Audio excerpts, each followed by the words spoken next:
بتایبەت هەدەفگرتنا عەرەبەیە ژن پرۆدەکشن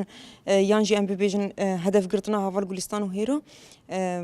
tê wateya ku dixwazin bi rastî jî me bêdeng bikin me yanî çikêr bê ji wê vî tiştî fêm bikin ji ber wê na jî di serî de ez dibêjim ku Haval Gulîstan çawa bi me re di nava jiyanê de wekî hevalekê bû di nava jiyanê de ji bo ku tenê me bike rojnamavanekî rast rojnamavanekî ku em bikaribin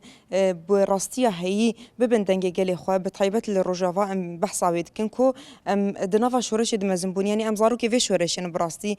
di nava şoreşê de me bîr bir di nava şoreşê de em fêrî gelek tişta bûn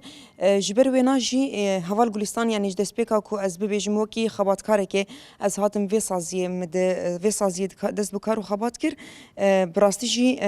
yê ku hişt ez bibim rojnamavan û yê ku hişt ez xwe nas bikim yê ku hişt ez rastiya xwe û rastiya civaka xwe bi tevahî jî ez behs bikim hişt ku ez nas bikim Haval Gulîstan bû çima ji ber ku wek manî ser ziman di nava jiyanê de hevalê xwe bû di nava kar de jî rêveber bû ji xwe yanî te hîs nedikir ku tenê rêveberiya yanî saziyekê yan jî ku xwekî rêveberiyekê pê nas dike yanî ez karim bibêjim ku mamosta xwe ew mamosta min yekemîn bu Haval Gulîstan hem de warê fêrkirina nûçegihaniyê de du hemû warî de bi rastî mamosteya min yekemîn bû ku ez karim wê jî bêjim ku mamosteya min jiyanê ez ji merheleyek yanî çawa insan disin li mûreheqa di temenekî de derbasî temenekê din bû divê temenê xwe ku ez bêjim ciwantiyê de Haval Gulîstan ez fêr kirim destpêkê ez fêrî jiyanê kirim ya di dwa pisporbûna ena di aliyê kar de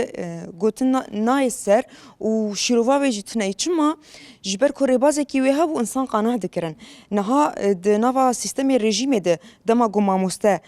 şagirtekî fêr dike yanî yek bi ezmûna dido bi pirs û bersivdanê sisê rêbaz tiştekî gelekî giring bi rastî Haval Gulîstan jî yanî yanî mamosteyek bû lêbelê mamosteyekî ku ev beden xwe wekî mamoste nebîne